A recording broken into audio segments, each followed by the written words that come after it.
Ahoy! Oh, God. We're back again. Uh, You know when you just have Katie's, like an intrusive thought? yeah, It's like and within you like just do it. half a second, I was like, "You got to do this." And I went, "Okay." Yeah, there you go. And you didn't. Well I done. did. Yeah, we're gonna talk pirates today. But before we do that, Katie's gonna introduce a lovely little podcast. Hello, everybody. Welcome to all the films we judged before. I'm Katie. That's Lily K. And that's it. As ever. That's it. Yes, That's it. it's We're done. so is it. We don't have any guests or anything, No but guests. it's just us. We're just talking about one of the best shows of all time. Sure.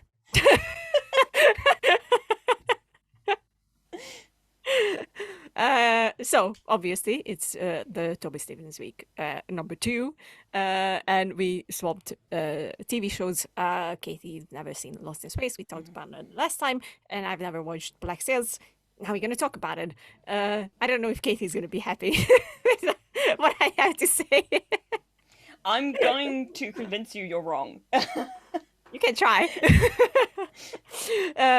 So yeah, let's get into it. I'm gonna give the whole thing, this hosting thing to Katie because, you know, she's the expert on Black Sails, and I'm just gonna answer questions, I guess, or something like that. Yeah. Katie, go ahead. Yes. Well, I mean, obviously, to start off with, I'm about to find out you didn't like it, and I'm gonna be shocked and appalled. But tell me your thoughts in a Spoiler non-spoilery free. way. Okay, yes. So, uh, how to? I can't say it without spoilers. Uh, okay, I will try. I liked it until a certain point. And then that point happened, and I was like, "Fuck you all, you fucking assholes! I knew. I fucking, how fucking dare you! I fucking hate you all!" And then yes, that's where they lost me, and I mean, they properly lost me. Like, I get that, even after that, it was good, but I'm like,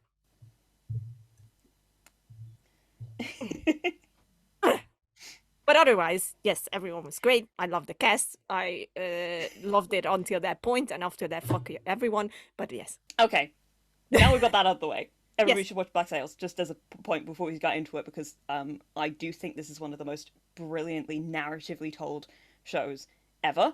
It is so succinct and genius. In that, like, it's been about 2 years since I started watching it. I still find new things in the way that they constructed this whole show mm, that make me go, "Oh my god, I can't believe they thought of that." But the thing is, they probably didn't. It's just so well made that, like, and when you perform a theme properly, things connect together in a way that you never thought possible. And this show does that constantly. Like the way it's so embedded within it. It's like I think it's like a Rubik's cube in my brain. I'm constantly like twisting it around and and like looking at it from new angles. And I'm like, oh, that's really cool. Oh, that's also really cool, and all these sorts of things. It is the epitome of the thing I say constantly, in that this is a story about stories and the nature of storytelling, and the writing is so good. There are some banger monologues in this show. oh yeah, many monologues and good ones. I am not surprised that this bit lost you. We'll get into Mhm. that in a second. Yes, Annoyingly for you, it's also very important to the story. Like I know, but it's like you can't not do it. um, it doesn't annoy me any less. That's the thing. Like, it literally was like a cut. I was like, oh god, okay. "Excuse me." Anyway, yeah, we'll get into it properly now. Yes. But that's my sales pitch. It is some of the best.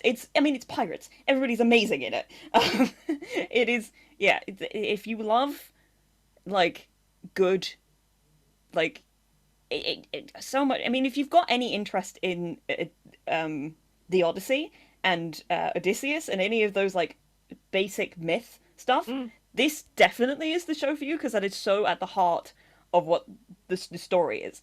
As John Steinbeck has talked about a lot of times, it is genuinely kind of I mean, in many ways, it's a lot about Achilles and Odysseus. Like that's at the heart of like the mythology of it is all very important to the way the story is told. But now we'll get into it. And we'll get this out of the way first because I do want to talk about so many things. So Vane's death really got to you, huh? Yeah. Yeah. It's the best. He was. I was so annoyed. I was like, I literally watched the episode and I was like, huh? I went back and I was like, huh? What did you do? You fucking asshole. Like, I was yelling in my room and my dad was like, what is going on? That's good TV, you going know? No! Not with rain! And it says, I will say this. I know that I said that man is beautiful. And I mean, he is. He's gorgeous. like checks every box for me. I'm like, yes. Vane is also genuinely an excellent character. He's a fucking great character. He was like, for me, he was easily the best character in the entire thing. So that's why I was like completely destroyed by the fact that they fucking killed him. Yeah. And I know that, obviously, it's because he dies. Yes, part of that is, but it's also, and I'm going to frame this for you as a thing for you real quick. So one of the things about the show, as I've said, is that it's about narrative. But narrative in the show is almost a character in a weird way. People talk about stories, and the narrative in many ways is alive, and it comes for people. And one of the thematic sort of I don't really know what the word is to like. One of the ways it shows that as a thematic device is that people are stuck. All the characters are kind of stuck in this story because it's a prequel to a story that is exceptionally well known. So the Treasure Island, if you don't know, guys. Yes, it is. It is in fact a prequel to Treasure Island, indeed. And so, in order for people to escape being like bandied about by the narrative, the only way to do that is to either change fundamentally so that they're no longer themselves, or die, which also happens to her, which is funny enough. Yes. So Vane escapes the story essentially in that moment. It's also, he literally doesn't have any other story left at that point. There would be no reason to keep him alive. So there's a lot of reasons to do it, and it makes a lot of sense, but I can also understand why it's upsetting, because it does suck. It's like you don't get it. It's not just upsetting. It's like I kind of want to say that it kind of ruined the entire thing for me a little bit. I was like, why would you do that? Like, He can get out. Just why? Like, he had one of the best character developments throughout the entire thing. Let's just put that out there. That's true. He was one of the most interesting characters. Also true. By that default.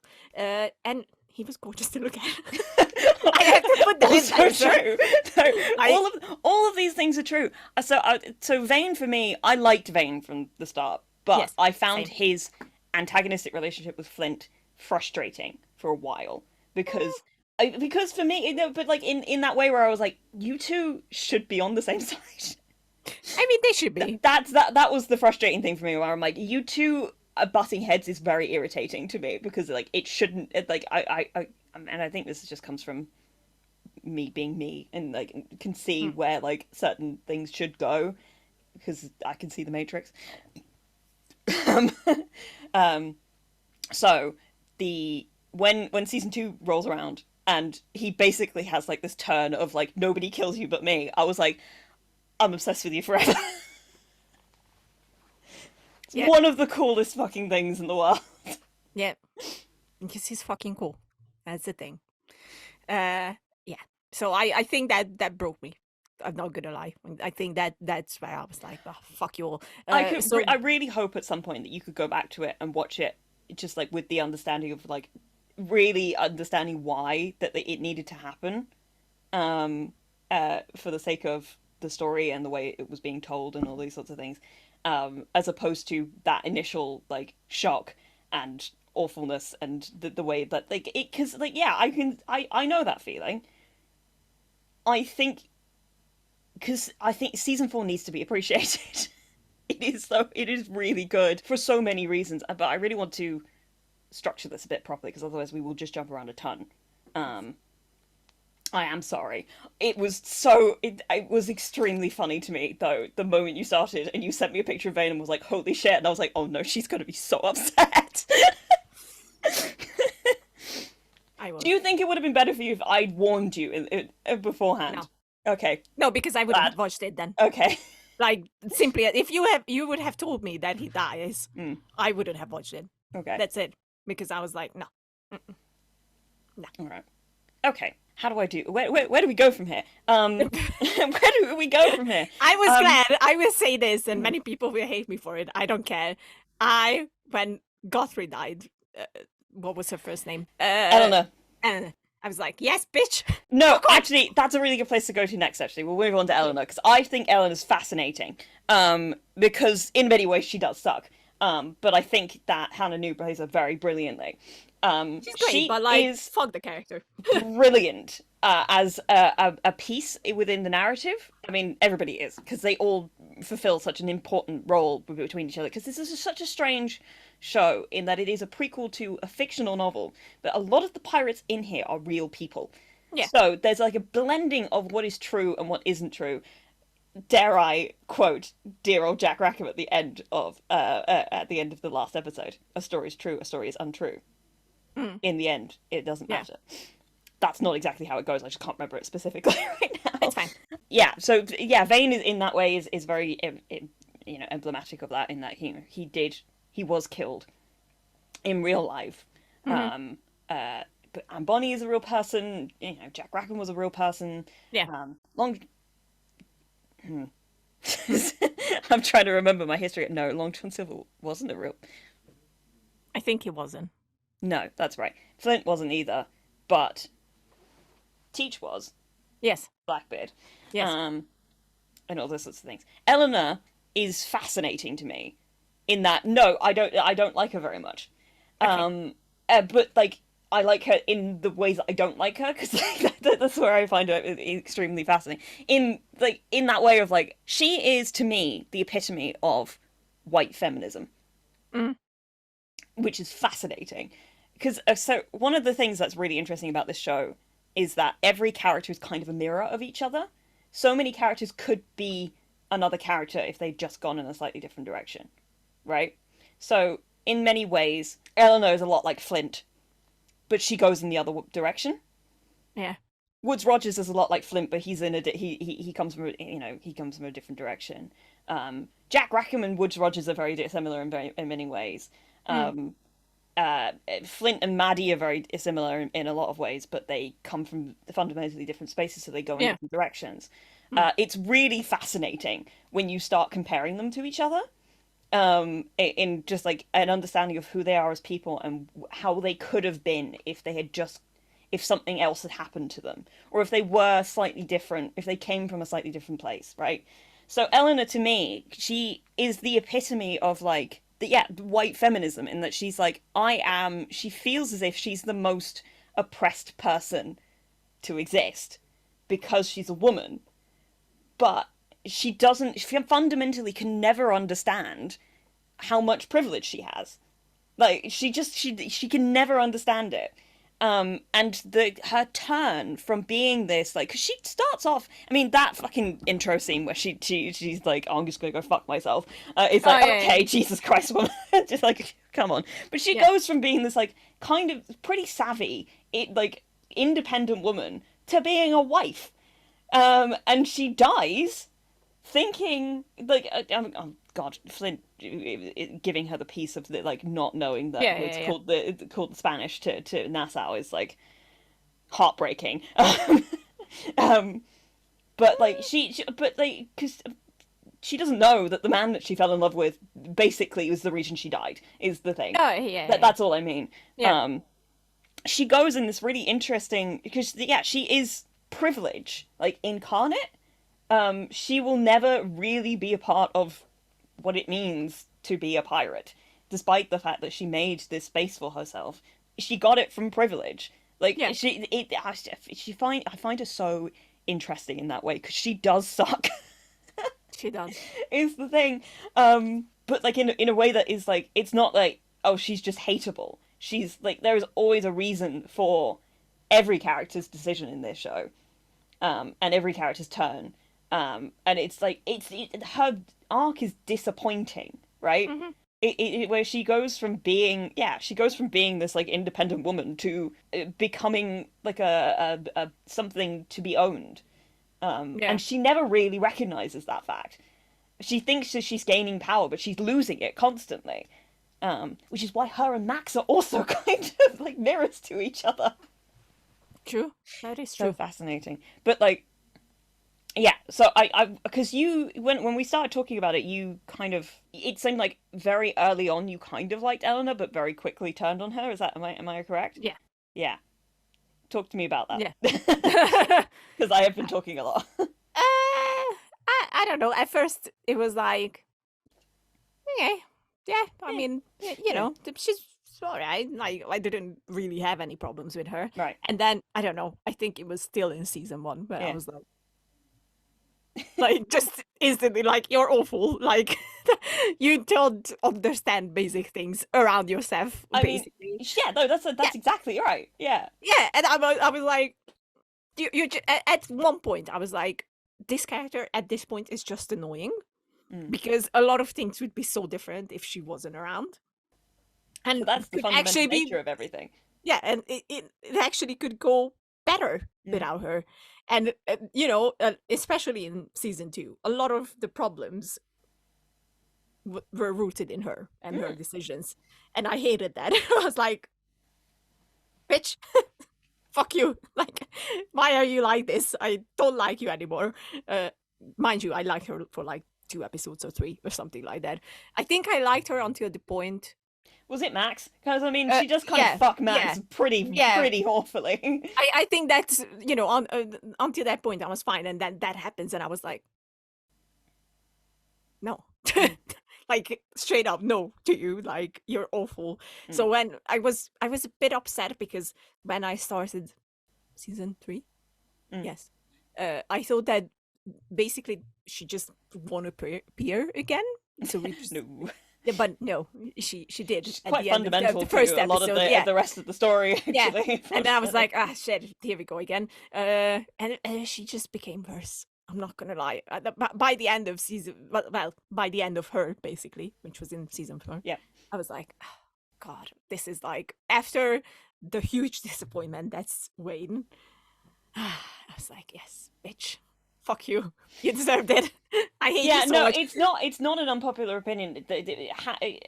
Eleanor's The actress is great. Yes, I will just put it out there. I was gonna clarify that myself. Hannah New does a fan-fucking-tastic job. She's great, but the she's character is so just great. fucking awful. But you know, we need terrible people in a story like I know, this. but like, still, it's one of the things that you need people who are going to create problems for other people. Yeah, and that's none her. of it never comes from a place of like we need to do something in order to just do it for the sake of narrative. It comes No. from, it's always rooted in character. Which Yeah. is one of the many reasons I love this show. Yeah, I find it so interesting. I love thinking about her in relation to like, because one of the things about the show I think that is really interesting is that when it came out, it kind of was marketed as this like pirate version of Game of Thrones. Mhm. In that it I was mean, that's truth in that. yeah, and it very much does that, very much in season 1. Oh yeah. And then it's like, oh look, there's sex in this pirate show, and there's death and all of this sort of like. To be fair, I'm just gonna put it out there because it's a Stars production. Yeah. I mean, they did it first with Spartacus, way before Game of Thrones. So like, you know, Game of Thrones is nothing next to Spartacus. Basically, so Well, you know what I mean. It's sense. in the terms I of like know. the cultural like you know how where it was being marketed. It's like very much. I feel like, and this is a way I think a lot of people feel when you, after you get past season 1, season 2 goes, okay, so we've got our audience. Now we're going to do what we were going to do this entire time. We're going to change things up, and we're going to make this really, really fascinating in a way that you guys aren't expecting. Yeah, all right, let's talk about Flint because I'm now there in my brain. Yeah. Okay. Before we talk about Flint, Mhm. I once again would like to point out that because you know I watched The Flash. I know. Oh yes. And Jessica Parker Kennedy was awful in it. Like, I'm not gonna lie. Like I was like, and this was before I watched Black Sails. Yeah. So I was I know I like, told you oh, this. I was like, I bet you this is because it was just because of the writing. she was awful. Like, I think it wasn't good acting. That's it. I put it out there. I don't care. But like watching her in this, yeah, she's It great. was the I, Flash. it was the writing and it was the It directing was in the the Flash that directing. was just completely just ruined this fantastic actress, All right, let's. because she already proved it here, Mhm. and then now she already proved it in Percy Jackson as Jackson, well. indeed. That she's great. She just needs like good direction, and that's She it. really does. And good writing. Do you know what? Yeah. Because we're here, we'll talk about Max. Because I love Yes. Max. I Max is great. adore Max. I Max think is great. Max is so fascinating. I find everybody fucking fascinating in this show. Because they're all really fascinating. And I want to talk about like some plot stuff as well. But I would like to go through some of the main players a little bit, as they're all behind me. Not all of them actually. Maddie's not here, which is Yeah. disappointing because the coolest. I love her. But yeah, Max. Tell me about your relationship with Max. I feel like you didn't like Max very much when you started off. At first, no. Yeah, No. In the first season, I didn't really like her, and then once she became the madam. madame and whatnot, I was like, "You're cool. I like you. You're Yeah, everything that Eleanor isn't, basically, exactly. and you're great. And I fucking like appreciate you. So yeah, she's fucking great. She's I love Max. just the coolest. Yeah. And I find her, yeah, again, she very much is the mirror to Eleanor. Oh yeah. And very importantly is, you know, because race is a really important part of this entire show. When Our Flag Means Death came out, there was a lot of talk about like it being the gay pirate show, and then people being like, "Have you seen Black Sails?" But obviously they're very different in tone, so it's one of those things. Also, this is a way better show. But True. Max not being white is very fundamental to why she's not Eleanor. Oh yeah. Like she comes from a place of being. She has this whole speech, I think, in season 4, when like there's talk of her like having to marry somebody in order to like gain station in Nassau and Yeah. kind of exist as like the actual driving force, but like being because like that's what Eleanor does exactly. Basically, she marries somebody of influence because she thinks that she's going to have power behind the scenes. She Yeah. doesn't really because Woods Rogers sucks ass. Fuck this guy. He's awful. um, I mean, played brilliantly by the gentleman who plays him, whose name I don't know off the top of my head. I don't know actually. names, so don't ask me that. Hang on, I'm finding him. Luke Roberts. That's right. Luke I remember Roberts. now. There you Luke go. Roberts. She fundamentally distances herself from the ability to do that and finds power on her own. Mm. In a way that is just so fascinating. I love this show. Every time I think about it, I'm like giddy. I've spent so many hours with a friend of mine, just talking about the ways in which like these things, like the show, like manages to mirror itself constantly. And if anybody's ever interested, if they've watched Black Sails and they want more interesting talks about it in depth and detail and all these bits and pieces, Fathoms Deep is a great companion podcast that came out around the time just before season 4 aired. They've got a lot of really great interviews with the cast. It's a very good podcast. This is a good podcast. So that's out there for people. But yes, Max is. I love the way that Max learns how to cultivate power in a way that doesn't disalign with who she is as a person. Mm. Especially as she comes from a place of so little power. Especially, content warning for anybody who might have gotten this far but hasn't watched Black Sails. She gets quite brutally assaulted in the first season. Yeah. In a way that I think some people think is not necessary, but actually, when you look at her story in full, I can see there's like, and it never happens again after the first season. In fact, what's really interesting is that the moment she becomes Madame, she starts being able to, you don't really get that much sex past season 1. Like it's in there still, but it's not nearly as like, it's not as constant. Like it feels like some of the stuff that happens in season 1 kind of feels like it's there just for the sake of like we need to make this a bit like raunchy in order to grab our audience sort of a thing. But it becomes way less important as it goes on. And when it comes in, it's very narratively focused. I mean, Max is really fascinating. I love where she turns up in the end. I love that she apologizes to Anne for like kind of abandoning her. I love her and Anne's relationship. I love her and Jack's relationship. Yeah. There's a lot of thruples in this show. It's extremely queer. That's true. But they are so interesting together. And I love the way that she, helps Anne realize who she is as a person in a lot of ways. Yeah, the apology between her to Anne in the last season is up there as one of my favorite scenes in the whole It's a good show. scene. It's a really good scene. But it's really funny when we both said this when watching Percy Jackson and her come popping out. It's just so weird not hearing her with a French accent. It is. It's so weird. I'm is. like, what do you mean you're not French? She's not. She's really not. She just did a really good job at doing a French accent. Done. This place is just sand. It cannot love you back. I won't even attempt to try and do a French accent because I suck at That came out way better than I thought it would. I didn't think it was good, but it came out way better than I thought it was going. It was good. It was good. Well done. Yeah, Max is really interesting. Maybe we should leave Flint to last because he's kind of... He's the reason why we did this. Basically. He's kind of the reason why we did this. But him and Silver are such, like... Holy shit. The amount of stuff in there. Which means, I think, if we jump over to my boy... my absolute beloved Jack Rackham. I think Toby Schmitz does one of my favorite performances in this entire show. He's so fun and like has some of my favorite monologues. There's a lot of great monologues, but he's got some of my favorites. He's also some of the fun. He does some of the funniest stuff. There is a shocking amount of comedy in this show. One of the jokes that I have with a friend of mine is that Black Sails is actually a comedy. Tits, fruit. Yeah. Fruit. Tits. Plant. It's the fucking same. It gets very silly sometimes, but not like silly, but it's just funny. Some of it's insane.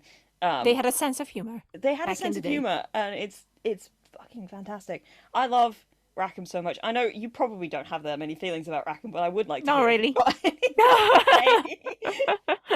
I mean, to be fair, I think he kind of lost me when he left Wayne behind. I was like, that haunts him for the entire rest of the show, though.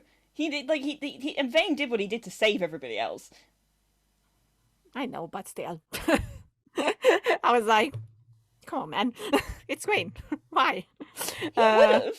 You know that he would have. He would. The Vane sacrificed himself to save Jack. God, I love that man. I know, but I don't have specific feelings for Jack. You don't have any specific feelings for Jack. No, I liked him. Like, he was a great character. Yeah, to be fair, like, that can be said for everybody about everybody, basically. Yeah. But, so I will like to make this clear. I don't think this show is bad. Like, just because I got very upset. That doesn't mean that this show is bad. It's honestly, not. That's fine with me. And it's about what I expected, to be honest. I think you knew it the first time. I was like, yeah, who's this man? I did. I knew. I did know. I was like, she's not going to take this one. No, I really didn't. Like, oh no. Yeah. It's really like, I was like, I'm watching a car crash about to happen. Oh god. Yeah, but Jack is great. Jack is great. Jack is one of those characters that was like made very specifically for me. Like, he's such a I can see that, yeah. He's such a me, like, coded character. Like, not like actually me, but like he's exactly the type of guy. Like, immediately I was like, I'm obsessed with you. Immediately. Like, he is snarky. He's very good with his words. He's also ultimately extremely caring. He loves Anne so much. That's very clear, yeah. And like the turn, because I think it's kind of hard to talk about Jack without talking about Anne, because they are very much intertwined in many ways, in a lot of ways. Yeah. Because they're in a kind of relationship at the beginning, and then Anne slowly realizes that she's not. People's sexuality is very fluid in this show, because I don't think there's any way to really pinpoint and like give anything names, but she's not specifically into Jack. She's what? Let me phrase that better. Her relationship with Jack is very specific to Jack. Mm-hmm. She's also gay. Yeah. And you know, figuring that thing out about herself, and the conversation. I love him turning up, finding her with Max, and him being like, "Just come back to bed when you're done, darling." Like it's still so emotional to me. Like, I love those two so much. They are probably, I think, the Max and Jack dynamic is one of my favorites of the entire show. I think about it all the time. Yeah, really good. And the three of them are so good together. Like, they're a throuple. Let's. They are. And I love the way that this show creates relationships between characters and kind of blurs the line between like platonic, romantic, sexual, all of those things. Where it like nothing, and it's very important to the nature of certain people's characters in that like those things are not linear and not like rigid, because that is kind of at the core of the show. One of the many things that like they are rebelling against. In like England is structure and law and colonialism and you know, oppressive spaces, and to be a pirate in the nature of this narrative is to be free, and to be whatever you want to be without having to define it in all of those spaces. Which is why it's really important when talking about black sails to talk about the nature of colonialism, because it is so heavily important to this story. Oh yeah. And the God, they've got a name and I can never remember it, but like Mr. Scott and Maddie and the slaves. It feels like the wrong way to put it, but like that whole all of those people are they are like at the core of what is important about their story by far, like because you can't talk about it without talking about the fact that like I know what you mean. Yeah. There's so many people. I'm just so aware that we only have so much time in order to do this, and this show is so rich, Rowan. Oh God, I can't remember her last name. There's a YouTuber who did like a really long video about how good Black Sails is and how important. Like, she was comparing why the end of Game of Thrones failed compared to why Black Sails had such a good finale. I mean, there's a lot of reasons for that. There's but a lot of reasons. But, yes. she was talking about the nature of like why Black Sails worked so well in comparison to why Game of Thrones ended up failing in the nature of it. Rowan Ellis, that's her name. She does the brilliant video. It's several hours long, but it is very good. I will make sure to put it in the description. Fascinating show. I love Jack. One of my favorite Jack moments is that speech he gives to Rogers in the back of the cab, where he talks about where he came from and his family's like textile company, and just like, Jesus, I made up a lot of ground to catch you. Every time it's such a good monologue. I mean, he had the best ones, to be fair. He had some of the best. He's so good, because half of this cast, I don't know if you know this, is Australian. And a good portion of them are South African as well. Like, like most of them are not English. And Toby Schmitz is one of them. He's decidedly Australian, and you would not be able to tell. I love the voice he picked for Rackham, though. That kind of like 40s fighter pilot. It works. It's so good for him. It's like, yes, I know, fuck me. Again, also, I love his, like, him, Vane, and Anne are also one of my favourite little sort of things in there. Rackham loved Vane desperately. Like, he was so important to him, and that guilt that he was not, like, the reason Vane ended up where he was is something that haunts him for the entire rest of the show. I just can't get over it. Haunts him. I think the same thing with Teach. Actually, I'm going to take a second because I really want to talk about this. The keel hauling scene. How'd you feel about that? I mean, It happened. It sure did. uh, it happened. Yeah. Okay. Here's my question, because one of the things that came up in Fathoms Deep because they watched the episodes week to week, and when season 4 came out, Yeah. the first 3 seasons had come out by the time they started the show. And they did this backlog, and then they started watching them week to week. They posit that they went too far in that scene. Would you agree? Maybe. I don't know. I've watched so many shit that where it's like, Yeah, I think that's the other thing. I was like, I mean, okay. yeah. I mean, they go overboard with so many shows that I'm like, I think at this point I'm a little bit immune to it. So I was like, if it felt a bit out It's of horrifying.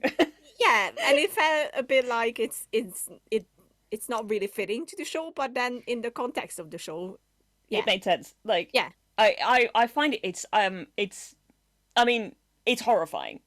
it is. I want to clarify that before I say the next thing. I think it's one of my favorite decisions that they made in the entire show.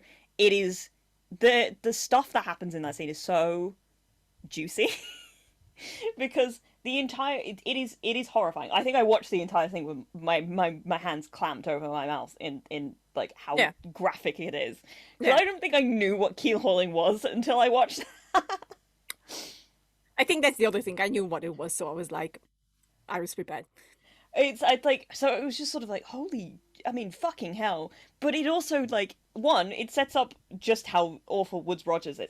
I really cannot express how much fuck this guy This is a fucking asshole. I hate him so much. Shout out to Luke Roberts. He did such a great job. Fuck him. It's never against the actor before, we go anywhere And else. it is important to note that he plays an incredibly important role within it. It's like, at no point, every time, yeah, it really is just like, the character is just awful. But, like, in a good way. True. He is a very necessary antagonist. He is the epitome of what England is, almost, in by the time we get to season 4 in of the show. Because, like, I don't know if you felt the same. When they introduced Rogers, I quite liked him. Like, he's fine when you first meet him. Yeah. He's just some guy. He's clearly smart. There's a lot of parallels between him and Flint. He wants to do exactly what Thomas wanted initially. Yeah. But obviously Flint's not in that place anymore after Charlestown, which is some of the best television ever. That's fact. Oh god, we have to talk about Miranda. I forgot Miranda's not even here. See, I didn't like Miranda, but sure. We do need to talk about her though, because she's really important. There's so many bloody people in this show. It's a huge cast. It's a big show. So many things happen. What was I talking about? The keel hauling, wasn't I? No, I was talking about Woodes. Rogers. Yeah. When I was introduced to Rogers, I was like, I quite like this guy.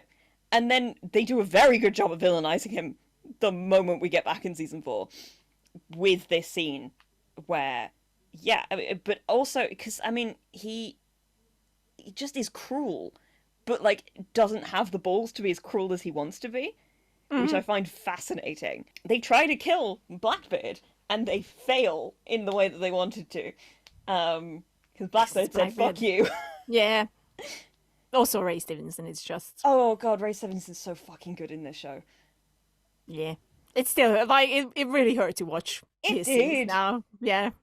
Yeah, Like, because he's such a presence within it. He is kind of the perfect epitome of Blackbeard. Like, you can kind of get the sense of that feeling of, like, myth surrounding him. Yeah. And also just how important he becomes to some of the other characters. Because, again, his death also... Rackham's got a lot of guilt over a lot of people's deaths in this show. Because a lot of people die for him. And he kind of... It does not sit well with him. One of the many reasons I love him so much. I think that's such an interesting and juicy place for a character to go. But yeah, that whole scene, I kind of love that scene because of how awful it is. Because I think it was, brave, to go that far in there. Yes, I'm going to switch gears and talk about Miranda. So I know you didn't like Miranda. Miranda's a very difficult person to like. I don't like her. Don't. Um, At all. I come around on Miranda. Not in that like I think she's like I wouldn't like her necessarily. If I knew her, which is the you know one of the many things I always try to make a difference between those two things. But her final scene, where she finally gets to let out all of the anger and the pain and everything, and they immediately kill her for it, is so like it gets me. It's like those last couple of episodes of season 2, I think, are some of the best of the show. I mean, in general, I think season 2 is the best season it has. I agree. I think it's I think it's exceptional. Easily. I actually think that season 4 has a lot going for it as well, but I know you're not going to get on my. No. There's a lot of really, really juicy fucking stuff in season 4. They really like it is. Oh god, it's really good. Especially the last 2 episodes of season 4. For the show that it has that much mythology, to be able to stick the landing as well as they did is very impressive. Especially all the tension that builds up between Silver and Flint. Wow. That's some good stuff. And Billy's whole fucking... There's Billy. There he is. Yes, there's Billy. Oh, Billy. Poor Billy. Yeah. Oh, Billy. Billy died the moment he fell off that ship, let's be real. That's true. But yeah, Miranda's not an easy person to like, but I think I came around to seeing their relationship in a softer way, in that sort of space when she kind of goes, no, I'm going to come with you and we're going to do this thing that you've been trying to do this whole time. And like the way that they finally start trying to see each other, like the first time in like 10 years, basically. In those last few episodes, when they start making their way to Charlestown and they're like, we actually might be able to turn this place into the thing that we wanted to. We both loved this man. We share that in a very fundamental way. And then she just finally snaps. And it's so... And fucks up the whole thing. Let's be fair. No! Yeah! But like, it's important that she snaps. Like, no, that deal shouldn't go through. Like, it shouldn't. And fundamentally, she finally realizes why Flint is the way he is. And, like, it wouldn't have been good, is the whole point. I know. They couldn't. It would be based on a lie. Because yeah, they thought that this man was honorable, but he's not. He was the one who sold them out in the first place. He's the reason that Hamilton is dead. He's the reason that her life was fucked for 10 years. I think she has a right to be angry. I mean, yeah, I don't disagree with that, but I mean, like, you know, there are moments where you can let out that anger. Yeah, and when it's you know, when you already been threatened that, you know, if you go close to that man, you're gonna get shot, and you do it anyway. Whoops. I guess, like, you know, I wasn't surprised at all. I was like, yeah. But it's the fact that they saw her as a threat. It's like, sorry, what was she gonna do? I don't know. Yeah, his head off or something. Exactly. Why did they kill her? Fucking England. Colonialism. And plus it creates such an important place for Westland end up going at the end of it, where he becomes a revolutionary. Actually, here's a fundamental question. And I realize I'm jumping all over the place. I probably should have tried to structure this better, but like, oh god, there's so much stuff to talk about. Do you think, because I think at this point we'll switch to talking about Flint, because then we can also talk about Maddie and all this other stuff. Do you think if Flint had been allowed to continue with his plan to, you know, take the money, wage war on the rest of the world, right? Do you think it would have worked? I mean, it's very much a maybe. Mm-hmm. Like, nothing is guaranteed, obviously, but there's a chance it could have. I think more the question is, for me, is how much do you, as a viewer, believe in Flint and his drive? You know, I I mean, it's Flint, so I It's think Flint. he Yeah, he would that's have the he would thing. have seen it through until it works. So that's why it's like maybe, but it's a heavy on the Maybe. probably Yeah. probably like I don't know. It's Flint, It's so Flint. it would make sense that it works if it comes to him. Mm-hmm. Oh god, I think that this is why I think the ending is so fucking brilliant, because I think they do such a good job of setting up how much they actually can accomplish. You know, when Flint and Silver are on the same side, like they Yeah. are indestructible together. With Muddy as well, it's like because Muddy is Flint in so many ways. Muddy is Mhm. Flint. Muddy is the version of Flint that comes from being a black woman whose like entire culture was like destroyed and like Yeah. uptorn and ruined by slavery and England and civilization in general. Which is why I'm gonna focus on Mardy for a minute because I think she considering she came in so late into like the story, what a great character. I mean, to be fair, the only reason I decided to go on after Wayne was her. That's it. I was interested to see like what they're gonna do with Maddie, and that's it. That was the only reason. I'm not even gonna lie. I'm just like, fuck you all. But Maddie is kind of good, so I Maddie's might great. as well watch You it. know what? I'll take that because I think that's such a shining endorsement of how good. I'm gonna find her name because she is Oh, really I enjoyable. had it a second ago. Yes, Hold on. Zetu. Zetu, Zetu. Where and are she's you? great, Yes, Zetu. and she's only a year older than me.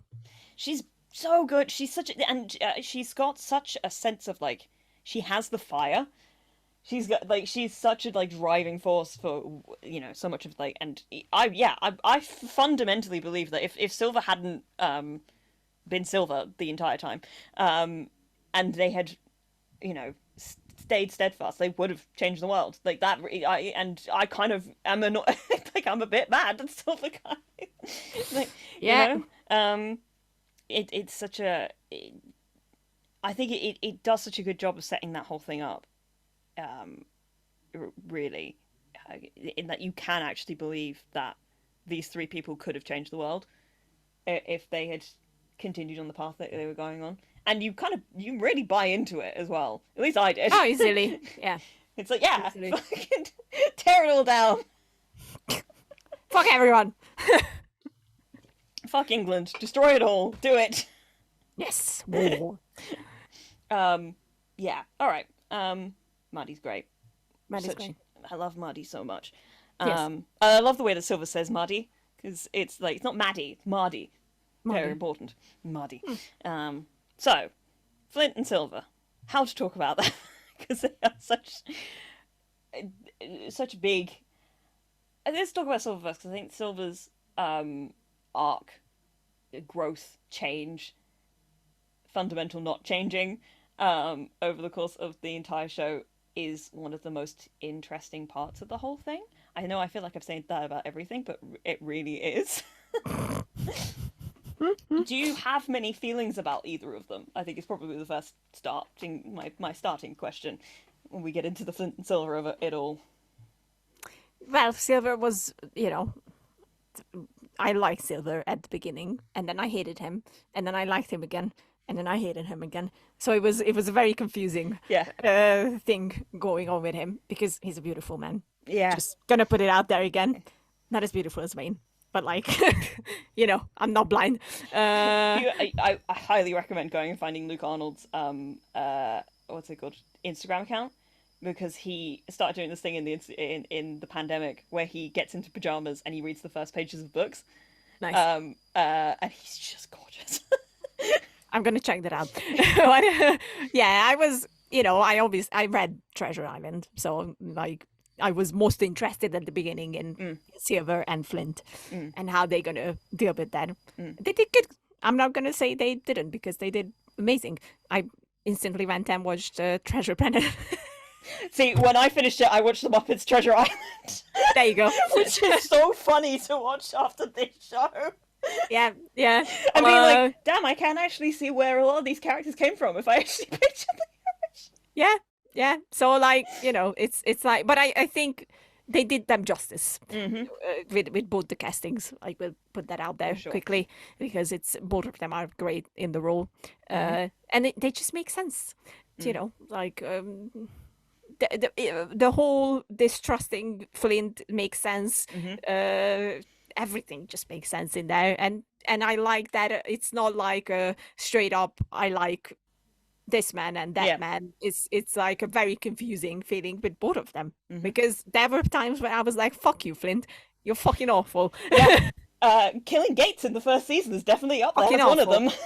I was like flabbergasted by that. I was like, "Fuck you, you're what the fuck." It's so and that's why I love Flint so much, because he does such despicable things, but I'm also like fully on his team always. Where it's like, I mean, obviously, it just makes sense because he is the most sensible out of all of them. Let's be honest. he's a very smart man. He is very smart, and it's just, it makes you wonder why would you think anything else when you have someone like Flint. Yeah, yeah. And then when you've got Silver on the other side of it, it's like, Jesus. Yeah. Yeah, no wonder they absolutely could have taken over the world. Oh, easily. They could have done it Easily. Well, That's why Silver is very frustrating, because he couldn't see that. yeah, exactly. That's why he's very. I was like, there were points where I was like, "Fuck, man! Like, just open your eyes. Like, don't just be like, I know better. Fuck off." This is like, yes, exactly. That's why yes, exactly. Just listen. Damn it. But okay, so I think tied to that is what is very fascinating, because there's a theme. There's many themes. There's a theme that pops up a lot throughout this show, in that characters basically being like, I didn't want this. This is not what I asked for. I didn't ask for this. I didn't want this, which is very tied into the sense of like, there is a narrative at play here, and you can't escape it. There's no way to escape it without leaving, and the only way to leave is to die. Hence why Vane is one of the only people who genuinely escape the narrative. What I find some of the most fascinating about Silver is that it comes from nowhere. Canonically, like, he is a man from nowhere. He doesn't have a story, which is why the whole sequence in the second to last episode where Flint is teaching him how to sword fight, and it's that whole thing of like the front of the I can't remember the specifics of it, but it's like, it's talking about like how part of the sword is the past, and the front of the sword is the present, and the rest of the arm is the past. Something along those lines. Something like that, yeah. And knowing who your opponent is important to knowing, how to defeat them, because it's like, knowing where they come from gives you insight into who they are as a person. But Silver doesn't come from anywhere because this is where Silver comes from. Yeah. This whole show is fundamentally where he starts. That's where he's created. This is his origin. Yeah. So, Silver beating Flint in the final. Oh god, there's such a great shot. I think it's when they're about to have that sword fight. There's daylight coming in between them, and just like next to the fact that Silver a few episodes back was like, if there is no daylight between you and I, there is nothing that we cannot do together. And then there's daylight between them, and it's like, storytelling. Fundamentally good storytelling.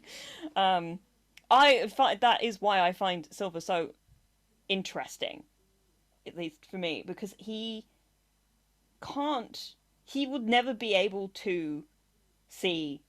Because I think it's fun. So when I was saying at the beginning, the story of Odysseus and Achilles is very integral to the creation of this show, in that Flint thinks he's Odysseus. He thinks that he wants to, as he says very early on, he thinks he wants to leave the land and go far enough away from the sea where people mistake his oar for a shovel. Couldn't remember what the utensil was.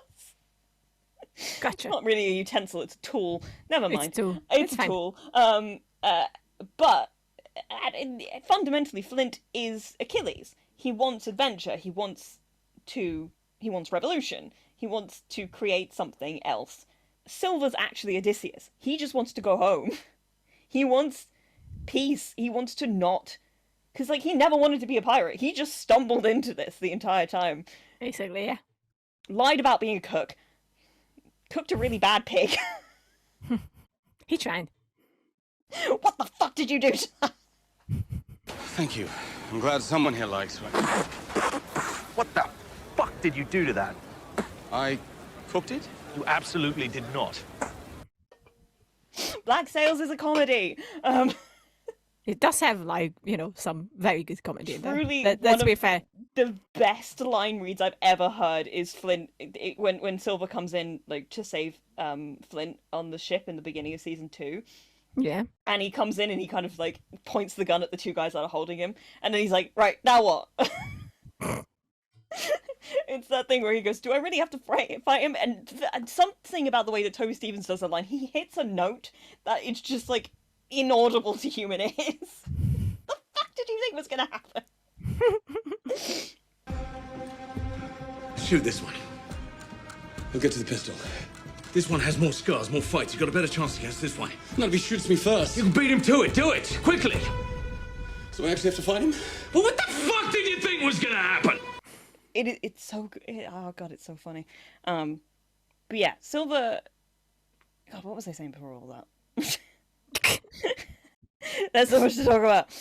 Yeah, so Silver is Odysseus. He finds a woman he loves, and he wants to just go away. He doesn't want any part of any of this. He has been at heart, sort of fundamentally, a coward the entire time. What he learned was to care about people.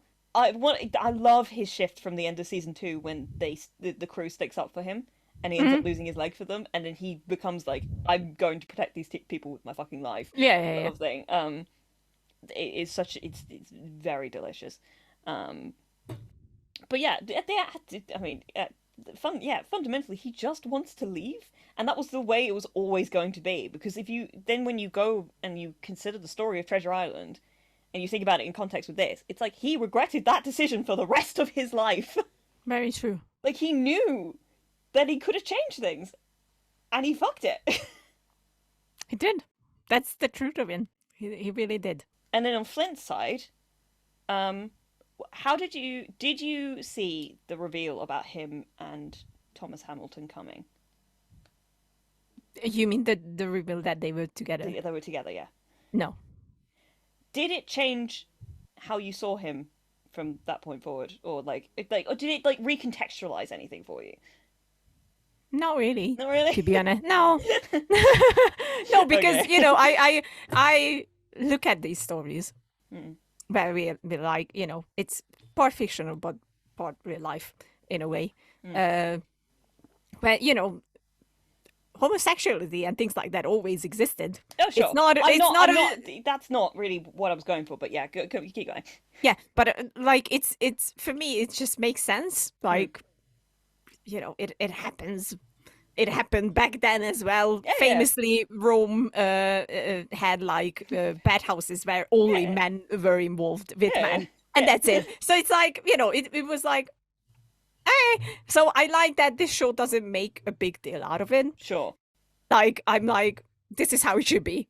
Like, even today, where it's like, okay, be with whoever you want, and that's it, and done. And it's I love that in this, that they were like, yeah, it's fine. Yes. So good. Entirely agree. Yeah. I'm going to flip that around a little bit.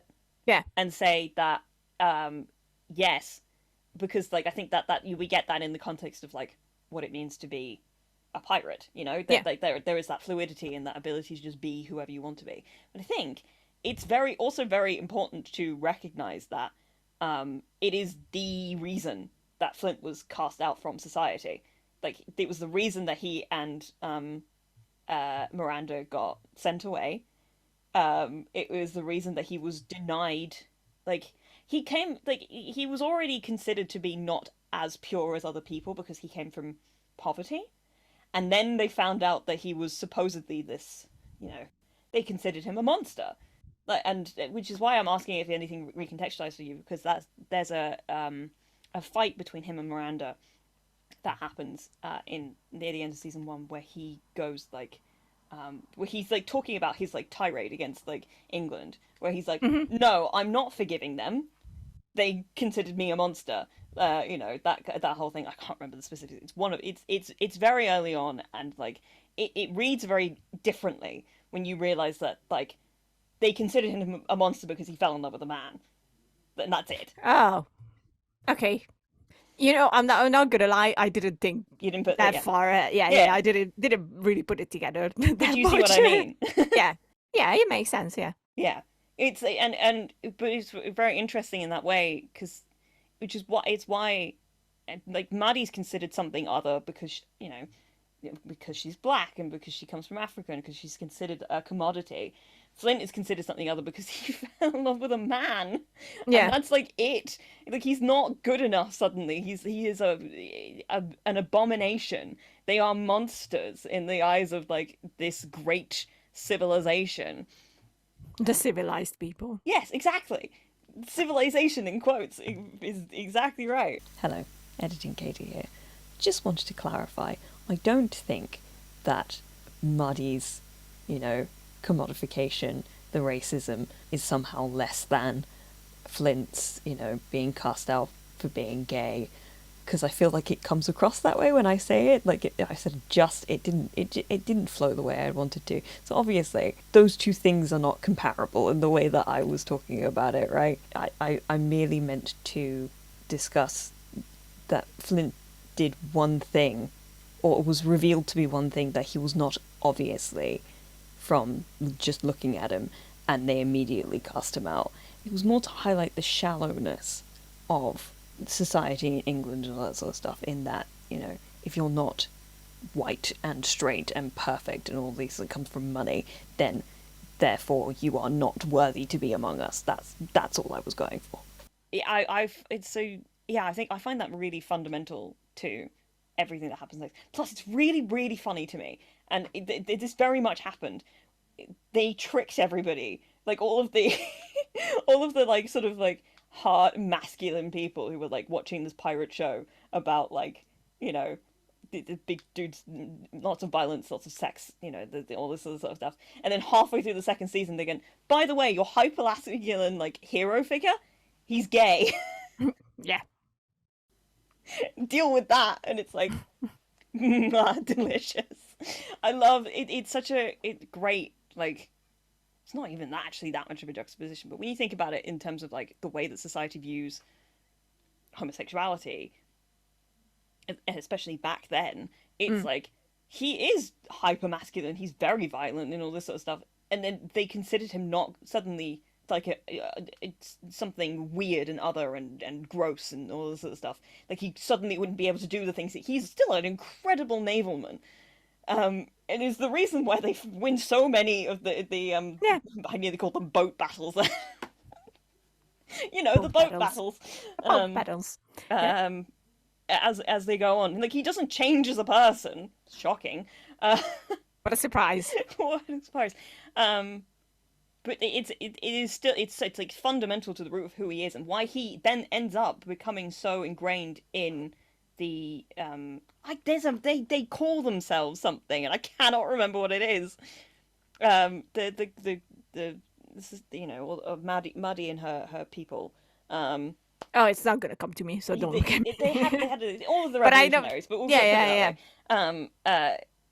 it's like it's the reason why they end up connecting. Like they come from like not the same but a very similar place. And it's the reason why Flint kind of is the only person who really understands what they want and what they're going for and all this sort of stuff. Nobody else gets it.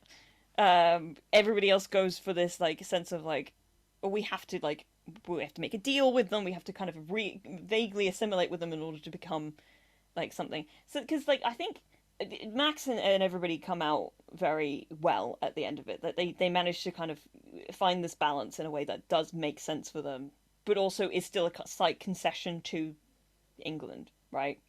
Whereas what Flint and Maddie and everybody in that contingent wanted was a total decimation of them, So it's like it's a very weirdly bittersweet ending because like it's actually coming to that. the final, like, really big question, I think, of all of it. Do you think the end for Flint was real? No. Yeah, a lot of people say that. No, simply because, I read everything afterwards. Okay. So I'm like, I'm prepared. I know that the creators themselves that said that it's real. I think John's been a bit sort of all over the place for it, actually. Yeah, He's but, been a bit sort of like, yeah. Altogether, what comes down to it is that it's real. I think if you look at it from like, editing and all that kind of stuff point of view, the color changes. Like the whole color grading of the entire scene changes when we come to that. So I was like, no. So you're of the opinion Silver killed him. Yes. I know that makes more sense, like, logically. When I look at it and I'm like, thematically, I'm like, yeah, Silver probably killed him. Thing is, I am a romantic, and I don't think I could have it in me to actually believe that Silver killed him. So in my head, he reunited with Hamilton. It's fine. I think that's why they did it that way. Like, you can interpret your own thing with it. Yeah. But I think looking at it from simply editing, like, it makes so much sense. Like, I know, I think in my heart, I'm like, yeah, but I'm ignoring that. Yeah, it's dead. Yeah, unfortunately. But he's in a happier place now. He is still with it. Either way, he's with the love of his life. Yeah. I think that's the important part of the whole thing. So it's a happy ending either way. No matter how you look at it. It's the idea that he'd like, oh my god, it makes me so sad. Here's another question that I have for you. Yes. Do you think fuck me. Let me try that again. Again. Do you think Flint loved Silver? In a romantic way? Yes. Again, it's a maybe kind of thing. I don't know. I never thought about it that way. I honestly just thought that, they were too similar in a lot of ways. So yeah, I don't know. Maybe. I'm poking you with all the questions that are quite. Obviously, Silver Flint is kind of huge for anime people. Makes sense. I'm of the belief that the Flint fell in love with Silver. At least in it, but in the way that like everybody falls in love with everybody in the show, it's not like overtly romantic. Yeah. Like he loves him. Like and I think that's part of why the sort of the turn is so heartbreaking to him. Where it's like, no, we can do this together. You know? Yeah. It's like you and I are of the same ilk. He trusted Silver so much. Again, it's possible. God, I love it so much. Okay, I'm gonna put more questions. Do you have any like favorite moments? Anything that stood out as being like particularly good for you? Anything that had Charles Wayne in it. I'm a very simple person. No, but for real, I honestly think that he had some of the greatest scenes, especially at the end of season 2. Mm-hmm. When he rescues Flint. Flint is some of my favorite stuff. It's like it's some of the best things ever. And of course, there's a scene where he's naked. But like that's for my very his storyline in season 1's a bit sort of confusing. It's an odd thing. I think it's a bit. It's probably one of the I think season 1, generally speaking, is a little bit weaker than the rest of the show, which is still saying something because the whole show has a level of quality to it that is bonkers. But like season 1 is a bit sort of like, what is going on with Vane? What's happening here? Something's happening. Something's going on, and he is not wearing any clothes. Yes. Lily was very happy. He died, and then he came back a little bit, and then he sort of took over the fort and was a bit sort of like blasé. He's like, yes, I live here now. Kind of vibes, because all of that stuff. But him, I genuinely remember when he turned up to save Flint. Yeah. And fully did that like nobody kills you but me like attitude. I was like, oh my god, Charles, you are so sexy right now. He's a sexy man. It's so good. Like that, I love that dynamic between anybody. Like, like that. Like, listen, I may hate you, but like, I'm gonna make sure that you stay alive because like, nobody kills you but me. Yeah, This yeah. is our relationship. Yeah, exactly. So yeah, anything with Charles Wayne Anything is with just Vane. brilliant. So it's good. One of my favorite Vane scenes actually is him taking Ned Low's boat. Oh yeah. Where he turns up and he's like, "I get all of your crew and your ship. You get your life." And he's like, "What?" Because Ned Lowe that's a hell of a fucking character as well. And he's like, "Mr. Holmes," and he turns around and goes, "Mr. Holmes doesn't work here anymore." King. Yeah. So yeah. Also, which season is in? My head doesn't work anymore. Explain me the scene, and I'll probably be able to tell you. It's one with Blackbeard, but It'll be season 3 then. that's season 3. Yeah. Yeah. Is it? Wait, hold on. I think it's in the first episode Okay. when they reveal him. Mm-hmm.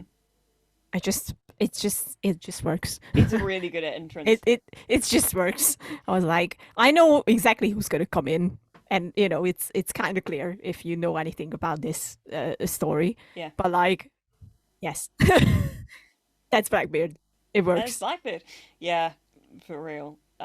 He's such I love this show so much. I and think I could- that's very clear for people who listen to us. And I could talk about it way more than I have. There is like so much stuff. Highlights for me absolutely are Charlestown, because I think that's when the show twists from like I think the show goes from being really good to like starting to become exceptional in that like mid-season point when we find out where Flint comes from, and Miranda's like, you know, you have never forgiven yourself for loving him. Yeah. Which I think is fundamentally not true. I think Miranda reads him wrong in that scene. I don't think he ever actually had shame over loving Hamilton. I think he had shame No. over the fact that he was cast out for it. I think it's a very different thing. But I don't think he ever like felt bad for being in love with Thomas. Because No. because he loved Thomas too much. Thomas was Yeah. the epitome of good and all these sorts of things.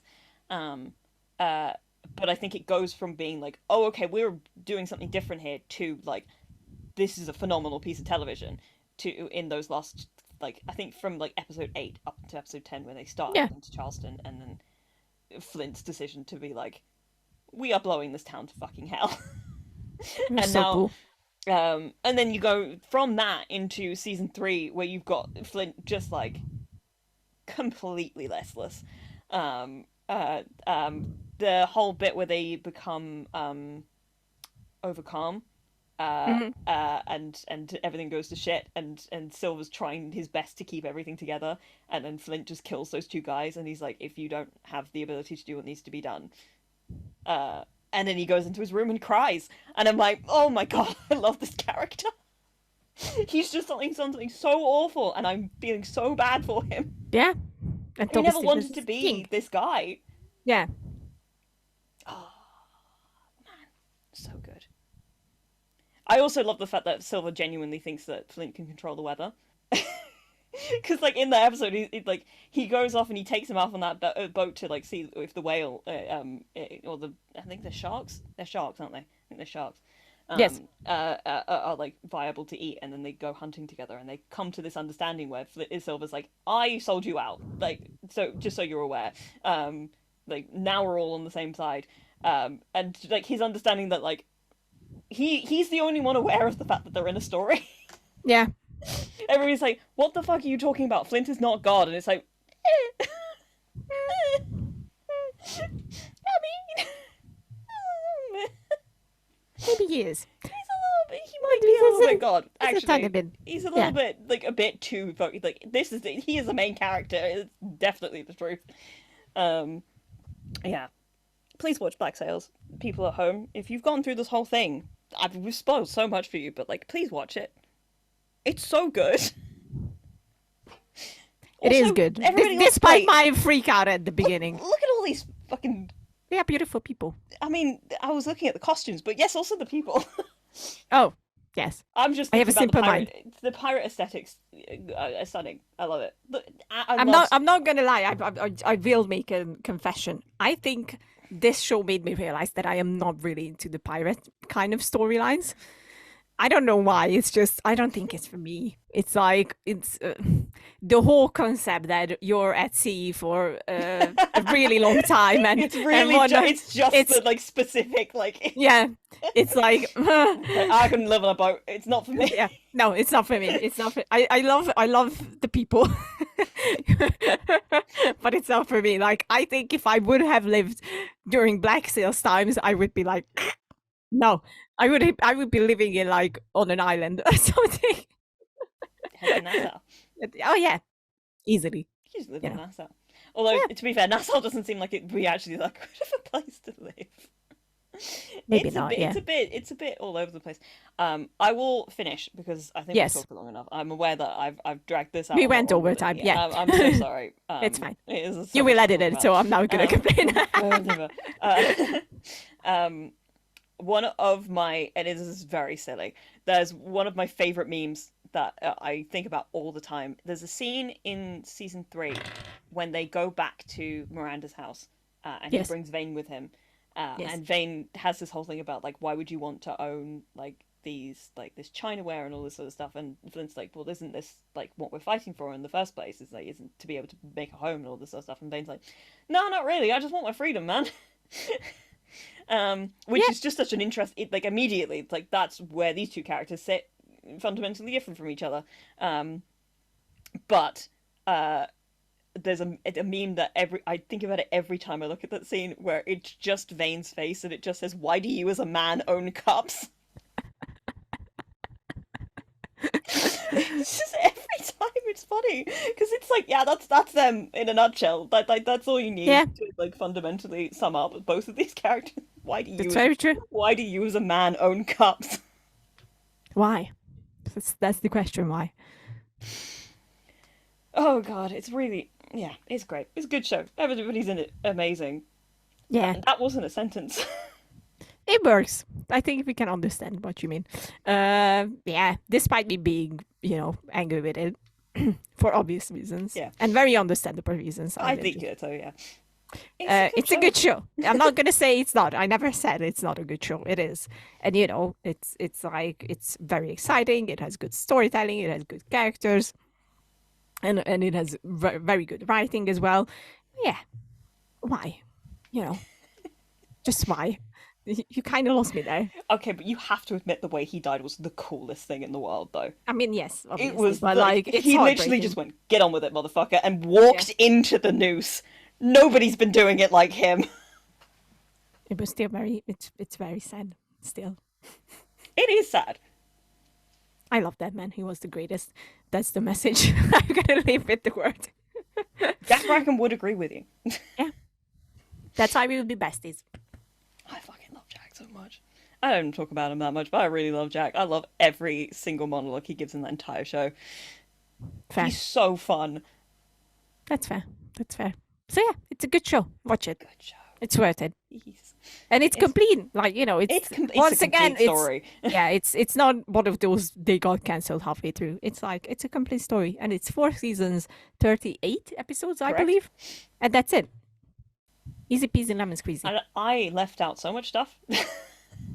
There are so Yeah. many things to still like, and I really do recommend, if you have any sort of a mind for it, taking the time to think about the way that that everything ties together, because you'll find new things constantly. It's brilliant. It's good. It's good. So yeah, this was us, and with this, the Toby Stephens week is weeks, because there were 2. Are Technically officially- 3. We did Percy Jackson as well. Yeah, that counts. Then 3. It's over. We finished with Toby. We're done. We're done. I am trying to get Toby Stephens to come and talk to us. It's very hard. He's not an easy man to reach. But if that happens, you're gonna see.